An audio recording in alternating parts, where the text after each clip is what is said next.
Hi, this is Mike Nemeth, Marketing and Communications Director for the California Apartment Association. I'm here to discuss the top stories in this week's edition of CAA's Rental Housing Report, our electronic newsletter. Today we'll touch on Senate Bill 466, which attacks the Costa-Hawkins Rental Housing Act, the state's most important rental housing protection law.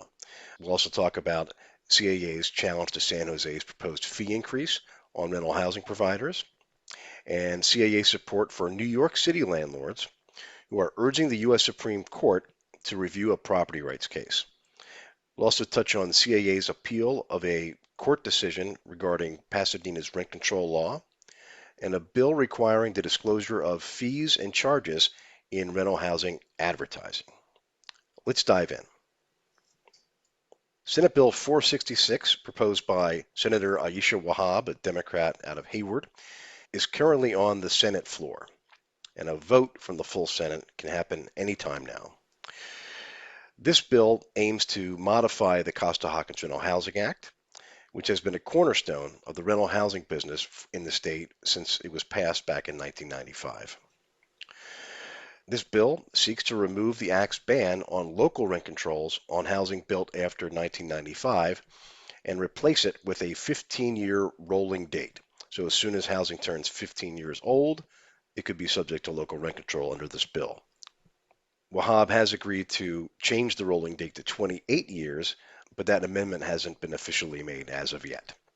Replacing 1995 with a rolling date would be particularly bad for landlords who have recently bought housing built after 1995, assuming that it would be exempt from local rent control laws in perpetuity. And if this bill passes, that would certainly change. This also could have a chilling effect on the development of new rental housing, as the definition of new housing becomes a moving target.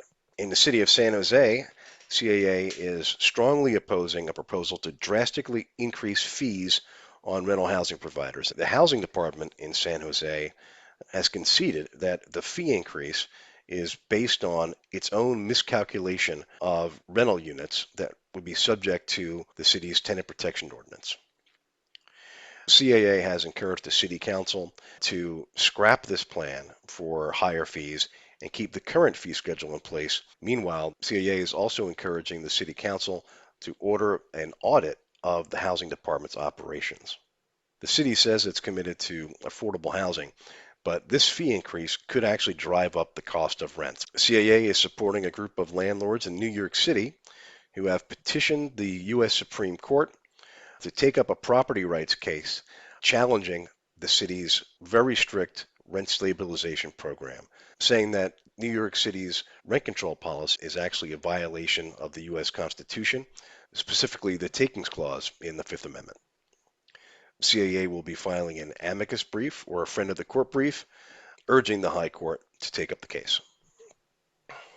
In other court news, CAA has appealed a recent decision against the association's challenge to Pasadena's rent control law, which passed in November.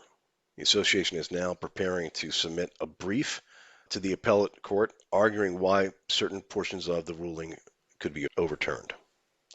Last year, President Biden announced that he wanted to stamp out so-called junk fees, and that has inspired some legislation here in California. Senator Caroline Menjivar, a Democrat out of Van Nuys, has proposed Senate Bill 611, which would require that rental housing providers disclose all fees and charges on any advertisements of rental housing. Now, while CAA supports the idea of transparency, it has some serious concerns about this bill's scope.